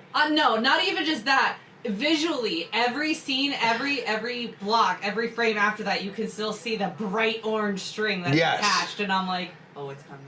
Oh, it's And the way it rips Yeah. her, like, it rips her by the ankle and drags her in the water. And I'm Yeah. thinking, roll the credits. I'm That's how like, it ends. Yeah, I was like, what the heck? I was like, how fucking stupid are you? You're so self-aware that you're standing with your leg wrapped around this cord and you don't feel it. You're pulling the trigger and then you're like, oh shit, I better stand here another 30 seconds while this line fully becomes... She gets fucking Scooby-Dooed. Yeah, she she gets does. net trapped. Yeah. If the movie would have ended there, I'd been fine with it. It would have been cool. Like, Moses I'd have been pissed. Moses We bleeds just out. watched her get through all of that shit just to get fucking yanked off a boat. But I'm into horror movies that don't have a happy ending. Like the first Hatchet is that way too. You know what the first one I seen that didn't have a happy ending, and I was like, that was so well done? Sinister. Yeah. No happy ending. Yeah, it's been years. The whole since time I've you're like, seen oh, it. okay, this is, never mind, roll the credits. And it's like, they're gonna click over, see ya, roll it, I win, roll the credits. I was like, beautifully done. So Oh I my thought God. Moses was bleeding out, and they're just dead to the water. Yes. She pops back up, saves the day, flares it up. She said, too, how funny it would be if the Carnival Cruise is like just a bunch of serial killers and they're right back where they started. No, so here's my thought, right? This guy's probably not the only fucking person who thinks like that. He probably comes from a cult of people who think like man. that. So maybe he's like not concerned with this party cruise, this cruise boat that's been there the whole time because they're in cahoots together, bro. It's true. Cults ruin everything. Yeah. They make great documentaries though. Once they They get caught. do. Yeah. They do. He likes the C word. I can't wait for the cult we're in now watching to real time, like in like 10 years. Yeah. There's the Netflix documentary of the MAGA movement. Do you remember Marshall Applewhite? No. The Hail Oh, Hail Bob. Yeah, Hail Yeah. Bob. And like I remember when that happened, and I was in high school. Like my friend was such a psychopath at the time because we liked like all we did was watch like I remember heavy looking at metal the comment all the videos. time. It was like always behind the moon, right? Yes. Yeah. Yes. The Heaven's Gate. That's who it was. The Heaven's Gate With the cult. Nikes. Yes. So my friend was such a psycho that when he saw the picture of them sitting there with those Nikes out, he was like, "Oh, more shoe outlet has them." He went there. He bought 2 pairs so that for the rest of high school he could have the Heaven's Gate shoes and tell everyone he had the Heaven's Gate shoes. And that man is an orthopedist. Does he still have the shoes? Probably. He's fucking psycho. Well, that's $20,000 worth of shoes right there. Yeah. What make and Nike model are? Decades. Is that what they were? The Nike The Decades. black and white ones, Nike Decades. Yep. They're wow. Try to buy a pair on eBay. They're like $10K. Nike refuses to make them. Get I wonder the- why. They are ugly, comfortable shoes. I will say If that. we They were look gonna like lawn care shoes. They are ugly, comfortable shoes. Wow. If we were to, I mean, I have the cult of ABJ. That's our pretty much community for this content. I have a Discord and a Facebook. You can come join the cult. What's our sneaker for our cult? What kind of a sneaker? What kind of yeah. like what are we gonna fucking rapture ourselves It with? has to I'd be like- Vans, bro. Checkered slip-on Or- Vans. Yeah, Checkered slip-on like Vans? Straight up, it would have. I mean, to it could be. I Vans. have them on too. So Are you wearing yours right now? yes, I have an iteration of them on. The only That's problem true, is though. they have poor arch support for me. So They then after a do. few weeks, I get really achy arches. Oh yeah. So I'm gonna have to get inserts. Okay. That's fair. That's fair. Tony's got his like Ouija board like Van knockoffs. Oh, Yeah, that's I got all right. I got the Nockies. Yeah. I think just like I think they're all the pretty slip-ons. fucking terrible for our I think- feet. Yeah. I can't wear them very often. The Colt shoes slip-ons. Yeah. They have to be slip-ons. We're not tying Yeah. shit. We're None of us can bend over. Look at our backs. we're man. emo. old. We're emo punk kids. we're Elder not. emos, Yeah, we're man. elder emo punk. We're not fucking tying shoes. Oh man. No. If Velcro's coming back, I would rock them. I had a pair of Velcros, like the last time I remember having Velcros was 2005. I went to Bonnaroo, one of the first years they had it, and my friend was like, "What the fuck are you doing wearing red Velcro shoes?" And I was like, "I'm gonna go see Primus, and I'm gonna stand in front in the mud. So I'm gonna throw these shoes away when I get home." I spent like maybe $6 or $12 at Walmart at the time. I'm for really them, and happy. That's what I did. Yeah, So I'm that's really the nice happy thing that about no like one the- cares like, about like that. Like, What? if today, I think most of us are like, where can we find knockoff shit? Because I'm not paying full price, and no one. At least in our friend circle, no one makes fun of you for having fake gear. No. Like, honestly, No, it's like that- And they're like, In I my got a opinion- cricket, you want me to just slap it on? that's what I'm saying. I mean, I've been that way for a while. Like We're that was a frugal. sign of your truth as a friend. It Or was like- like, you're gonna bust me because I don't have like Designer kind shit. of nonsense are you talking about, man? I love like that. That was such a point of my life where that was like a huge bullying thing for yes. me of what I was Oh, wearing. it was for me too. So the fact that Yeah. our tribe of people was Yeah. like, yo, you ever go to the thrift store and Yeah. find like, Yes. you're like thrift store? Like, Yeah. I love how that element is out of our lives. Like high end to me, I like as an adult, I think like getting a new Carhartt coat or something like that is like awesome. I think that's high end. Yeah. You know, because that shit 'Cause will it's last you like practical. 10 years if you take care of it. You know, Uh-huh. like, it's practical. Yes. Yes, I want you to be comfortable, practical, and warm. Yeah. All of you. Yeah. Oh, but you're like, I'm gonna buy the bougie jacket with the heating insoles in them, like where it heats up. Yeah. If I worked at a DC or in like a cooler or something like that, I would probably buy one of those heated vests, but I have no use for it. And I don't like camp in the winter, so like I have no use for no it. one's going to concerts in the winter, outdoors. No. And once November hits, I'm not going to football games anymore. But Yeah. Youngblood just got re-announced for Philly in November, so That'll be inside. Where is he going to be? MetLife Stadium. Not in no- Philly. Met- Not in Philly. MetLife is New York, Wait. Where am I at? Where am I at in The Philly? link. He said The The link. link is Philly. but they might move it inside where the basketball team plays. I know. I hope they make him play outside in the cold, so he has to run around cold and wet with no shirt on. Here's another sidetrack. Sorry for the people who are interested in this movie. We're going to do a lot of these sidetracks. But how do you feel about concert price tickets? I think it's terrible. I won't even go. I mean, I think it's ruined a lot of the experience. What's your limit? my limit. Like, you well, look at I tickets and exceeded you're that like- this year because I'm an idiot. But usually, like, comfortable. I can feel comfortable spending $100, maybe to $150 on like a lower level ticket for an arena show. Yeah, like I think I paid $130 to see Nine Inch Nails. I think 130 is my limit. And I'm like, like 130 is about it. Like, so I looked next summer, System of a Down, Queens of the Stone Age, and Acid Bath are doing a European tour. And I looked, the last day of the tour is in Warsaw, Poland, and it's at an arena, I guess a soccer arena in Warsaw, Poland. And a GA ticket, like the GA tickets are still available for floor. And I think that was $130 or $140. And I'm like, that's way cheaper than a GA ticket is in America. Mm-hmm. So I think they're just... Get on a plane quick. Speaking of concerts, yeah. how was fucking Ozzy's last show? It was a lot of fun. It was a lot of fun. It was a lot of... it was a lot to get there. It was a lot more travel than I've ever done for anything like that. But Worth it. It was worth it, yeah. Hell yeah. It was worth it. And, everyone was there to have a good time and loved Black Sabbath, and I'm very fortunate and glad I got to go. How sick are the European? Like, how sick is you? I love people from They the were UK. they were nice. They're amazing. They were nice as hell. We had two different occasions. We had people walk us around the city to show us where to go. Yeah, they love the fact And like that we were like, give a could we fuck buy about you their... lunch? Could we buy you a pint? No, we're good. We got to go meet our wives. Like, oh, cool. They like, love the fact that we're into their culture. Yeah. They love it. They're like Yeah. these Americans are here, and they like. I was walking through, and I was like, all right, I'm in this marketplace, and I'm like, where's the rooftop for the Beatles show? Where's the Get Back rooftop? Yeah. And they're like, oh, same thing. Walk down here. It's right there. Yeah. But unfortunately, you can't go in there. It was bought out by another company. They don't let you tour it. But all you can see is a plaque on the wall. Yeah. And they're like, but if you walk up this way, and this way, Abbey Road's like probably like a 35, 45 minute Yeah. walk. To an Australian, 45-minute walk, he's like, get the fuck out of here, bro. That's like 3 miles. I'm like, that's a fucking normal walk for us. Like, Yeah, that's pretty normal. yeah. So we did it. He hated it. Yeah. I thought it was fine. But I thought it was fine until the next day, Mr. Cobblestone. no. The cobblestone feet fucked me up. So that was I wanted to save my feet and body for All In. I did not Yeah. want to go All In and be my body Smart. shot. But he kept fucking with me because I was like, yo, I gotta slow down. He was like, oh, old man over here, you can't fucking can't hang. And as soon as I conserved as much energy I possibly could for All In, then once the show happened, we had 2 or 3 days to explore. I go, I'm gonna fucking kill this Australian.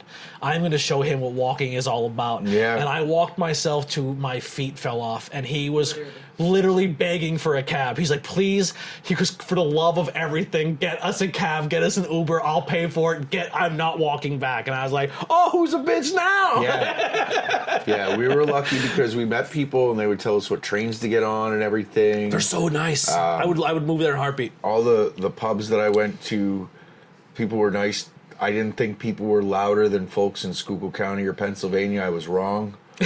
I was dead wrong. Yeah.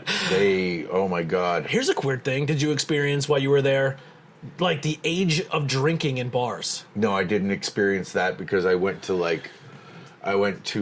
well, not so much. So I guess I did, but those kids that you're talking about, which I would call kids, They were 16 years old in the bar. They knew the bar I was at that was like that. It was during some cricket event was going on. That's why it was crowded there. And most of the older people, like myself, stood in a cluster near the bar because there were tons of TVs around, and then there were peripheral tables around the rest of the pub. And I noticed that's where the older people sat, families, and kids, young people. Yeah. I was at bars, club type things where there was like 15, 16-year-old kids drinking. And I was like, and they're like, oh yeah, technically you're allowed to do that here, but after a certain time, they can only be in here if they're with someone over the age of 18. So they Yeah. just bring one person who's 18, and like not trying to be weird, but also age of consent in the UK is 16, and they only know that from pro wrestling because that was the Marty Scurll situation. Oh, jeez. But the whole time, like we're sitting in a bar, I'm like, oh, don't go over there. That's a Marty situation. Just stay There- away. Like, but there's kids. Like I was like, I'm not drinking in this bar anymore. I'm freaked. Like, We were out at one point. because adults be hitting on them. We went out at one point and we realized we only had so much time before bars closed, so we tried to hit up a few. And I noticed the more desperate we got to find an open bar, the more younger kids were at it. And then by like the second one we went to like that, I turned to my friend and I was like, let's just leave. Yeah, let's just go buy some beer and go back to the room. No, there wasn't. We didn't get nowhere to buy beer. I just had weed on me, Did so you? that I smuggled. I could not find any of that. I smuggled weed. That's why. Yeah. I did. I was lucky because my friend went there. She went to Spain. A bunch Did you of have my a vape friends. or actually grass? I took vapes. I took disposable vapes because they don't check that shit. They don't sit there in the airport smoking it. So they just And think it's they go with They vape. think it's an e-cigarette, and you put it in your check baggage, you're fine. You're not hitting it in the airport, on the plane. You're getting it to a destination and doing it there. Yeah. So They just think it's a it's vape. all They all have gravy. ones that look like They don't vapes, have the like- they don't have the manpower to test to that extent yet. Yeah. I could not find the weed to hold, and then when I was afraid to even try because I didn't. Good. Right, but when we were at the show, there was a guy who literally reminded me of you. Long hair, Yeah. glasses, the whole nine, nose, septic piercing. Yeah. And he was Raz was sitting in between us, and he went like this to Raz, and Raz goes, "No," and he immediately goes, "But he's been looking for for a week," and I go, "You have weed?" He's like, "Yeah," and we're in Wembley Stadium. That's awesome. That I you was got to smoke high in an alley. as shit, and me and this Yeah. guy just chuckled and laughed at the rest of it. I was the I best. thought didn't he get thrown out? Why did I think he got thrown out? No, the people in front of us got thrown. There was a guy in front of me that was him and his girlfriend were so blackout drunk. They were drunk before the pre-show match started. Blackout. Yeah. And I was like, man, you paid for floor seats in Wembley to get blackout. And the only reason he got good kicked time, I out is guess. he kept going back for more beer. And they let him go. Like, that country drinks. Yes. And it got to the point where he was getting so rambunctious, they're like, guys, you gotta fuck off. You know what my favorite thing one of my favorite things I saw about drunks at the Aussie show was, I mean, I was drunk as shit there. Yeah, I blew my budget and I was like, I don't care. What were you drinking? I forget what the fuck Ale's beer. not that good in London. I They were forget what gross, beer I the was ones had. drinking all day, but I started out getting 2 beers at a time. Before I knew it, I was getting 3 beers at a time. That's a long show. Yeah. Yeah. Who impressed you? Who did you thought sucked? I was impressed. Well, let me finish the beer go ahead, story sorry. first. So, like, at one point, I go to get beer, and there's these people fighting back and forth in the beer line, like, God, 100 feet away. And I'm like, they start screaming, and like, it looked like they're about to push each other or are pushing each other. And all of a sudden, 5 bobbies came from behind me. And they got half the distance between me and those people and started screaming at them. Like the loudest, like, hooligan screaming at the drunk people. Drunk people immediately stopped, dispersed, and apologized. Yeah. And like, it was like when It's the bobbies awesome. screamed over there, like I saw it twice there, and then I saw it when I was out drunkenly walking around, and like, people Buckingham. know to shut the fuck up. When the fuzzy hats come out and they go, Yeah. "Get out of Yeah. the way!" And everyone's like, "Oh, I'm so sorry!" Like, So- don't touch my horse! The The horse will bite you. The band I was probably surprised by the most was, because I'd never heard them and they were decent, was Hailstorm. I never listened to Hailstorm PA before. band. Yeah, evidently my band played with them once Really? in Bloomsburg. Yeah, at a head shop. Yeah, 20 years ago. What instrument did you play? I was the singer in a band, Day of the Rope. Really? Yeah. I don't think I've ever heard you sing. Yeah, Sing. I'll definitely send it to you. Okay. But that's 20 years ago ish, and they were good. And then the other person that impressed me was Steven Tyler. I nearly shit my pants. It was amazing. He sounded great. How about Steven Tyler? Yeah. Oh, so Youngblood won me over at that show. Yeah, he was I good. left there like, oh, Yeah. I am obsessed with this guy now. Yeah, he was good. Yeah. he was good. I didn't like him at first. Yeah. He tried to get me into him. I was like, fuck this hate guy. Yeah. I like his song 11 Minutes Away with Halsey, and everything before. I was saying to her earlier, I'm like, He didn't like. it, Halsey. I He wasn't. didn't I like was not a Youngblood. I Youngblood was the fan big until Youngblood after fan. that 11 Minutes Away song with Halsey. 'Cause Yeah. Then he got more in depth with like Who he was. who he was. You know what's crazy, and it shows how the progression of me as growing older. I judged him by the way he dressed and the way he looked, and I was like, I'm out. He's trying too hard to look like edgy and cool. And then as of like getting to know him more, I'm like, oh, this dude's like the Steven Tyler, Ozzy Osbourne, David Bowie of his generation. He genuinely didn't do it for the attention. He did it because that's just genuinely how he felt. got and a lot of- and he's authentic. He's got a lot to live up to because a lot of people have put a lot behind his name now with the comparisons, and it's unfair. Did you hear in a the new way. him and Aerosmith? No. Are you Pretty good. Are you aware that actually started recording before Ozzy's death? Before you? Yeah, they did a 5-song Ozfest? EP where Youngblood and Aerosmith. Great. Yeah, it's really the Great. first song's good. Yeah. But he impressed me, and then I watched Guns N' Roses. Yikes! Yeah, they I don't know what the fuck they did for those 2 or 3 songs where they were playing their stuff that they wanted to play. Everybody was pretty pissed off about that. Did they But ever it announce didn't the band that wanted money? I don't know. I don't really think they did. And honestly, when they said that, I don't care. I Do you don't have a care. Like, my theory is not being a jerk in my response, but I don't care. Yeah. I mean, that's at this point, that's such a minuscule detail, and all the respect in the world is Sharon Osbourne, but she is somebody at the end of the day that always wants to lead into the next news cycle. So that was her chance to lead into the next news cycle with things, okay? Yeah, that's that's true. all that was, guys. Yeah. And then, unfortunately, everything happened with Ozzy, and I don't care if we ever hear it. I'm sure eventually in the next year you'll hear it. You'll hear it. But I think they said that they thought it was Scorpions, and then other people, which it wasn't Scorpions because they were on a separate tour with Judas Priest at the time, I think. There's rumors it was Judas Priest. There were rumors it was Iron Maiden. The two that I'm thinking or rumored of is Kiss or Motley Crue. I heard Motley Crue, and I The can fact that understand Motley Crue wasn't there is insane to me. Yeah, I mean, I'm going to be honest. yeah. I love Motley Crue is one of my favorite bands of all time. I love them. Great, fucking very chick 80s metal rock, but still badass for a dude.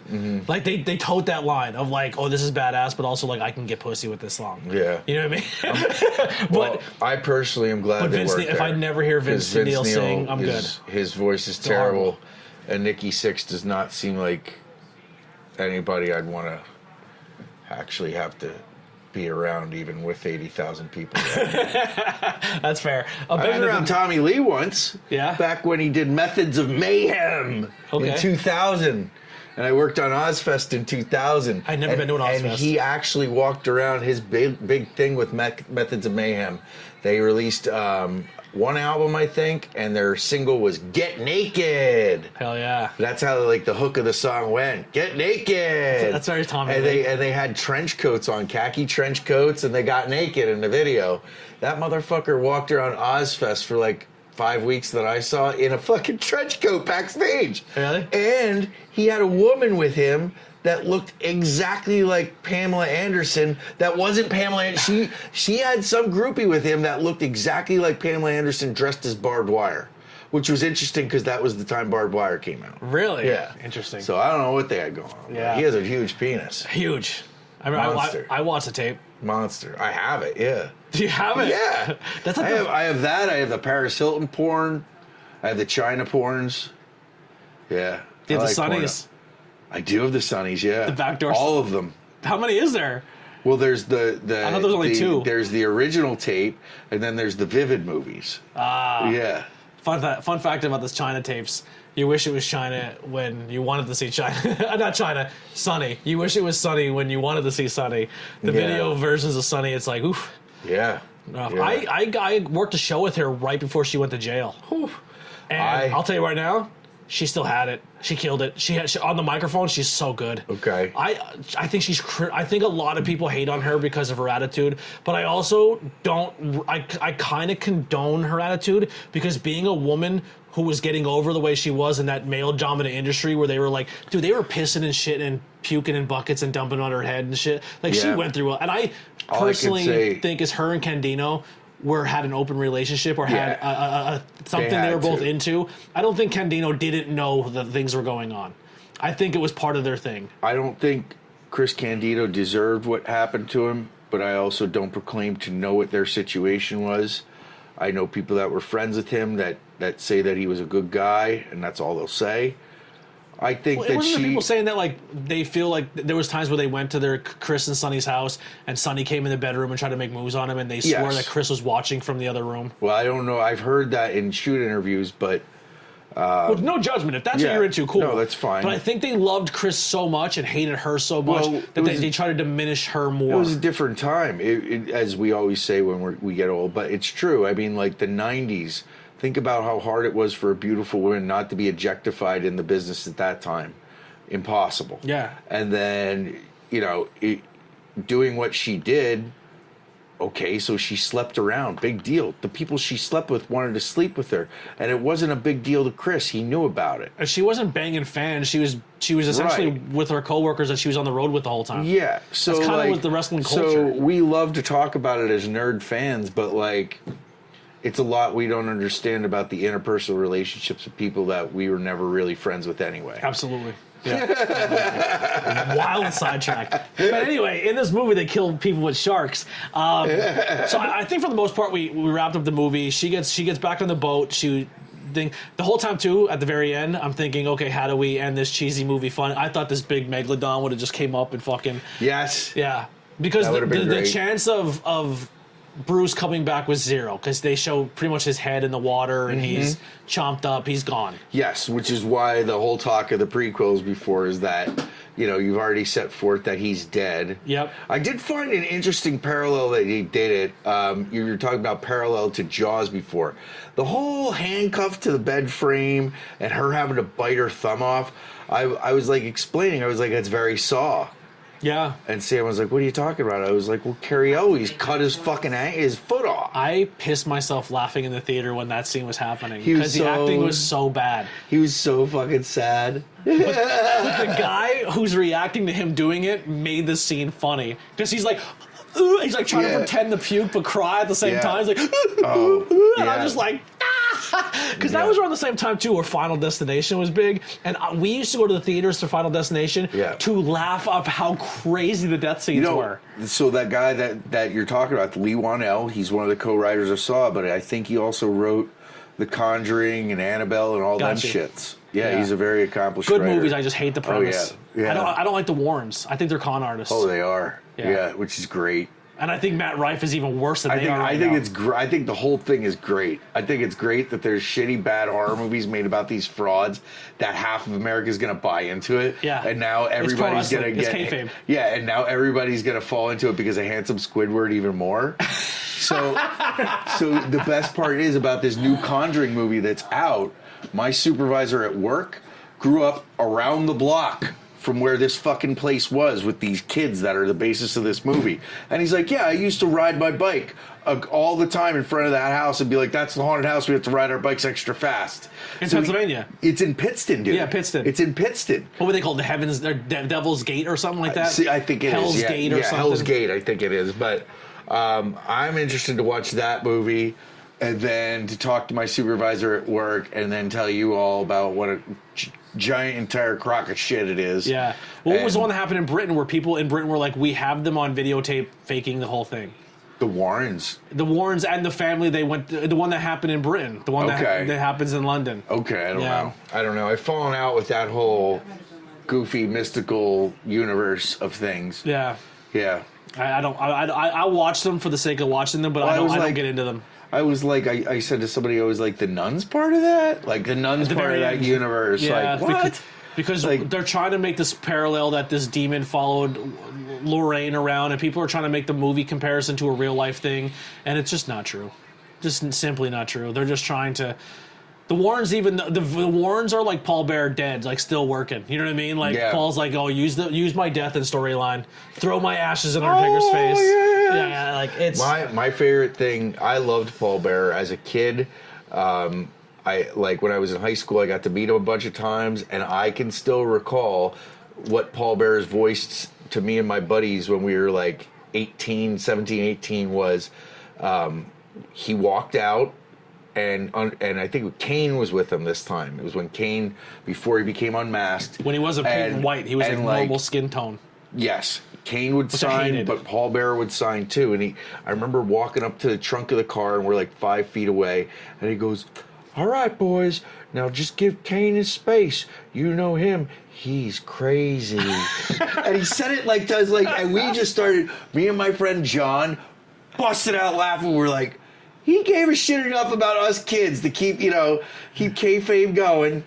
But he was always super nice. He would always be like, "I have sons your age." And like, there you go. When he's inducted in the Hall of Fame, the two guys who do it, his sons. You know, he loved those boys. What did you think of Kane's horror movies? See No Evil. I think I've seen one of them. I've seen part 1. I don't remember. I think I watched part 2. I liked part 1. Did the Soskas do those movies? Did they write them? Jen and what's her name? Soskas. Maybe. They're twin sisters that are horror writers. I think they wrote them. Part 1's good. Okay.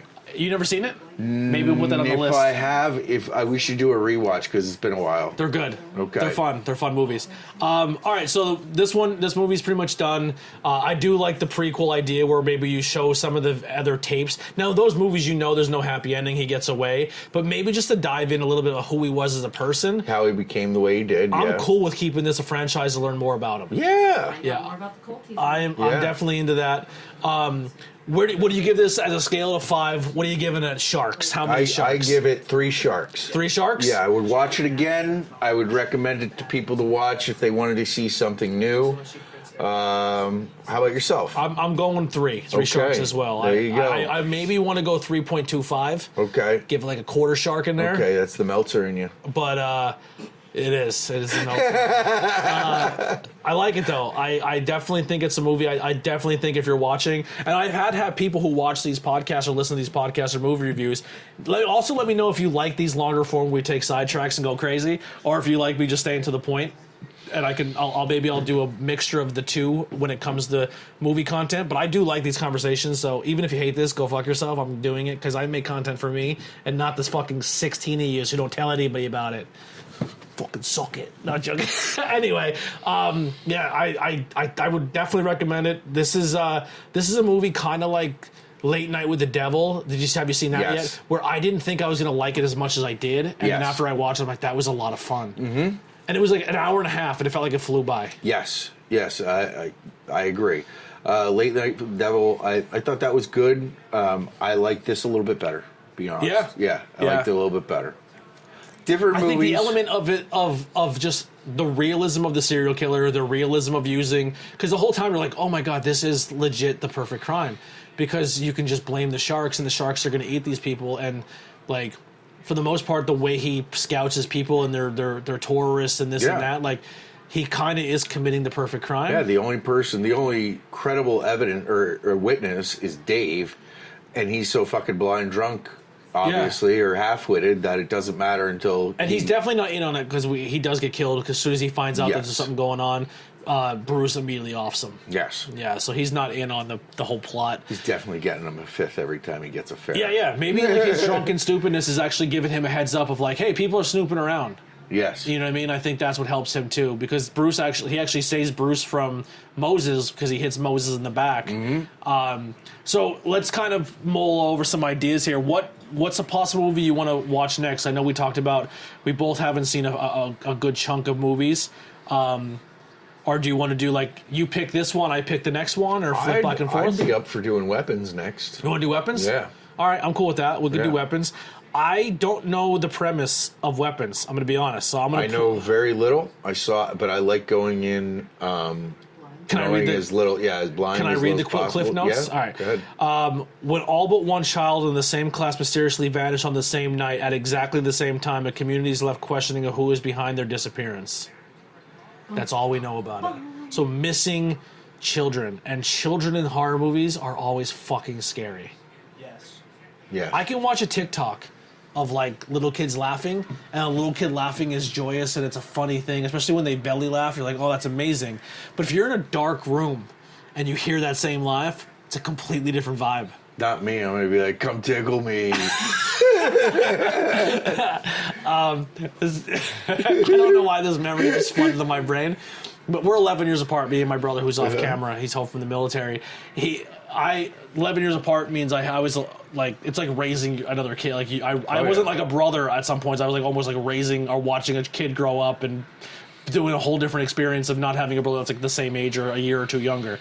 But I remember he had a fucking Elmo doll that was light activated, that when it seen the light, it would go, peekaboo. You know how fucked up that was when you come downstairs and flip the light on and a fucking stuffed animal talks to you when the light hits it?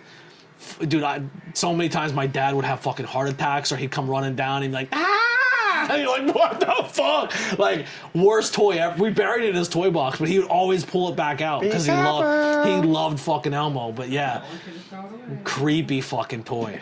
Creepy. Well, now you know how to really screw with your brother. Just find another one. Buy like 20 of them and don't tell him. And then one night, like one that's already yeah, disheveled. You just take the sticker off. Actually, speaking of toys and fucking with people, our mom has zero sense of humor.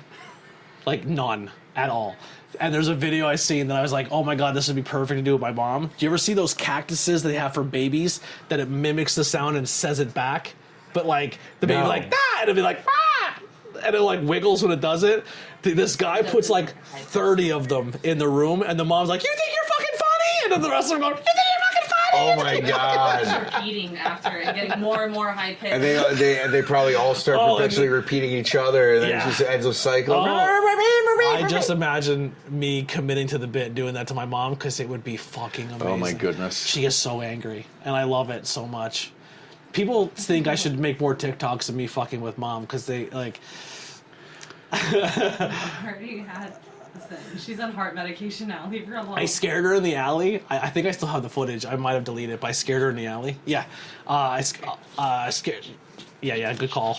I don't want to we could hear in your scream. Yeah, yeah, but I scared her in the alley, and I had it on like this brand new camera, and she was like, "What the fuck? You scared me, but you want to fucking help me?" Like almost with a hammer. Yeah, it's bad, but man, this is I haven't had a podcast like this in a long time, where I just fucking sat with another person and hung out and chatted. You're at Boss Cobbs now. Is this me or you? Me. Of course it is, you fuckface. Oh, I want the white one with the red collar. That's the one I'm looking for. Yeah, CM Punk. Sorry, saw that Boss tons of pro Cobbs. wrestling. And I was like, I'm buying this. So when Chuck comes back, we'll close this one out. Also, too, first attempt of doing the 3-camera angle. Probably going to hate myself editing this, but I think the end result will be better for you guys as the listener. I love being at the table again. Like, I know it takes up 90% of the room and Lily hates it, but like, just sitting at this table makes me feel really good. Why does Lily hate it? Because it takes up 90% of the room. Why does Lily hate it? Because we have a smaller version of this Because table. Lily got told you could have a space to do your project, But and then pack it up and don't move worry out of the about way. it. And the next day, oh yeah. I thought your space is gonna. I thought your space was gonna be against that wall. Did you guys talk about the guys who directed this movie, what they directed before this? Long Legs. Long Legs, which Yeah. almost was won. I'm pretty sure it won awards for being like the indie movie of the year. You all right? I'm looking at your figures here. Oh, okay. You're like, We'll want to throw your mic on? We'll wrap this one up. Long Legs next. I thought we were doing weapons next. Whatever you want to. Let's do weapons, and then we'll Okay. do long legs. So, yeah, I was just saying that this is a lot of fun. I miss having these conversations and doing old school Yeah. podcasts like this. If you want to hear more of Chuck's story, if you head over to the ABJ podcast page, it used to be called Interviews with Everyday People. All the Interviews with Everyday People are still on there, so I kind of merged that YouTube page and renamed it, but kept all the stuff on there. But there is older interviews with myself and Chuck with way different equipment than we're using right now, but still the same table, but different location. Still the same table. But you also, just to kind of close out, just to let people know about you, so we don't have to do it every single time, but you also do like horror art and prints Yes, and I do stuff. horror artwork, illustration, merchandise design, concert posters. You can check me out on Instagram. My name is @HorrorPrints on there. I'm also @HorrorPrints on TikTok, @HorrorPrints on Threads, and you can find me, there's HorrorPrints on Facebook or Charles Moran, whichever. I am no longer on X. Fuck you, Elon Musk. Yeah, I'm on there, but I'm slowly getting away. I'm not using it as much. I use it more for the wrestling because more wrestlers are on there. I know, and that's what I hate the most about it, is because there's a lot of things that I miss or I have to catch like secondhand, but I couldn't do it after last October anymore. Yeah. Yeah. But thank you for having me. I look forward to doing it again in the I future. will tag horror prints on all of the clips and stuff that we put out of this, so people can easily say, "Oh, Michael, I'm gonna pretty much tag your horror prints again." Yeah. You're cool with that, and then people can go and support your art. Dope poster behind you. Yeah, it's hard to see from here, but there's a poster of that he did for Fightertainment. Yes. I do have another print I will show on the next podcast. It is upstairs. I still am trying to get it framed. I want to frame it and put it here. Okay. But I have a print that he did of The Exorcist, and it's one of my favorite pieces of art ever. I have a few wrestling ones upstairs too that I got from other people, but this Exorcist one's sick. It's an upside down cross, and it's all foil. Yes. And inside the cross is the cardinal coming up to the house with the street light, but then above is like the house, and above is just the Reagan eyes. Like when the devil knows the cardinal's coming, Yes. and it's just like staring. We just lost hard cam. Shut down. Yep. Oh, we lost the hard cam. It's at 3 seconds in. That's all right. Let's quick do this. I'll just as we're talking. But yeah, we can use these cameras. But yeah, it's a great print. I will definitely show it off to you all so you can see it. But it's a great one. Chuck's very, very talented. If you want to get art prints of stuff, maybe you guys can reach out to Chuck and you can get the prints of, like, if we do a movie review and you want Chuck to be inspired by the movie, and pay him and he'll draw something for you. What would you draw from this scene? If you were to do, that's a great question. Dangerous animals. Yeah, what would your scene or your piece of art be that would you inspired? I would love to do The sexy dance. No. Oh, I thought for sure it'd be the I would sexy like to dance. do a static shot, a static aerial shot of the little parking lot, Oceanside, where he abducts her, with her van and him abducting her out of the back of the van. Just to, like, kind of just show, to parallel, like, the remote nature of things. Like, there are all these crazy things that happen around us in the middle of the night, in the middle of the ocean, you know. When you're busy living your own life. When you're sleeping. I love that. That's actually why it shut down was So too beautiful. the space ran out. Uh-oh. I don't know why it just wouldn't automatically switch over to the Back up. backup. It'd be like that. Now it looks like it's frozen. Well. You know what else would be cool, Chuck? If you did, like, almost a Jaws, like the Jaws poster, right? How they have the giant shark, but then a scene within it. Yeah, That would be cool. that would be cool. Like her looking at the shark under the water, but then another scene within the shark. All right. Well, we probably won't do another 2.5 hour one. This is the first one, so we're finding ourselves and finding. Yes. So it won't be as crazy for the next ones. Sure. But I had a lot of fun. This was a good time. I can't wait to do more. We will be back. We'll try to do these bi-weekly. Yeah. Like try every other week. Sounds good. If you, like I said, you're always welcome to come hang out if you want to come do a wrestling one again in the future or something like that. But for now, we'll see you guys next time on Not Cool in High School Horror. Here's some music by the Converse-Gated. Make sure you check out the links below to follow us both on all social media. If you made it this far and haven't hit the thumbs up or subscribe or leave a 5-star review, what the hell's wrong with you? 5-star. Do it. 5-star. Fucking do it. Help us out. We're trying to grow. Just do it. All right. Bye.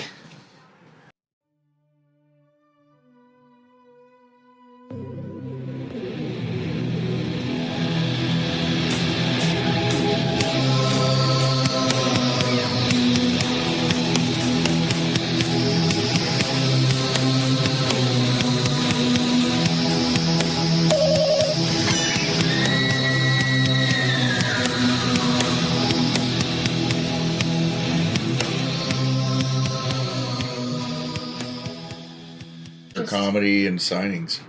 I just recently found out that he was in my favorite kids TV show, What's that? and he was making fun of The Rock the whole time. Avatar: The Last Airbender. He played a rock, an earthbender that was Get called the fuck out, really? the Boulder. He was the Boulder, which was like The Rock. This was sorry. He only talked Check. in third person and shit. Yeah. Check. So you can go under or you however you want to do it. I just put it on my collar. Yep. Oh, damn it. Check. Check. All right, let's I'll start you. I mean, I know you're started, but I might bump into this one more time. I have everything but my hook.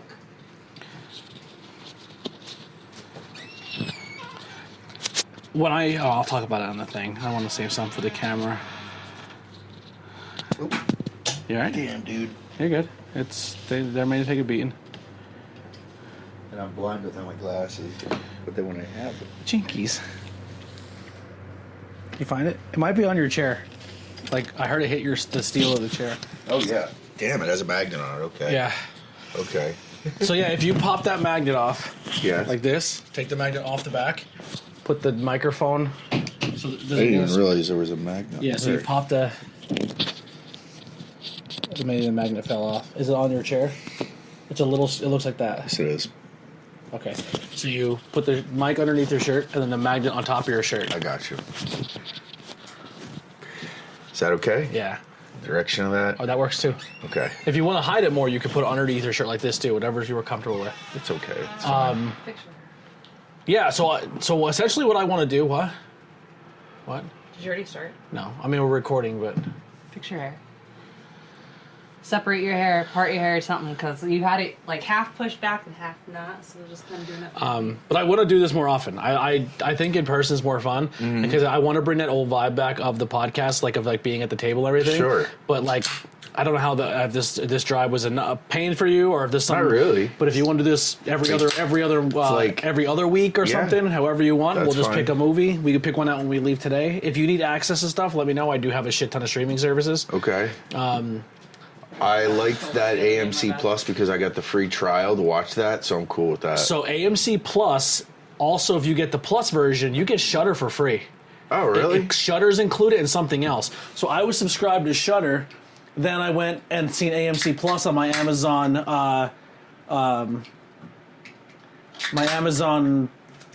thing. When I'm on my screen is like subscription. So I have Shudder Plus. I'm sorry, Paramount. AMC Plus, but it comes with like something else and Shudder for free. So yeah, but if like I said, there's another movie too, we could figure something out. Okay. I know some on my list that I have yet to see. I have not seen Long Legs. I haven't seen that. I haven't seen Barbarian. I haven't seen that. I haven't seen Black Mask Black Phone. I haven't Saltburn. seen that. Saltburn. Saltburn, I haven't seen that. Yeah. Barbarian. So there were some other ones that are pretty popular that people that got a lot of traction. Sydney Sweeney. Oh, Sinners. I haven't seen Sinners yet. Okay. I started to watch. Yeah, I haven't heard it. I've heard of these, but I haven't seen them. Yeah, Sinners is supposed to be really good. I didn't Okay. realize that.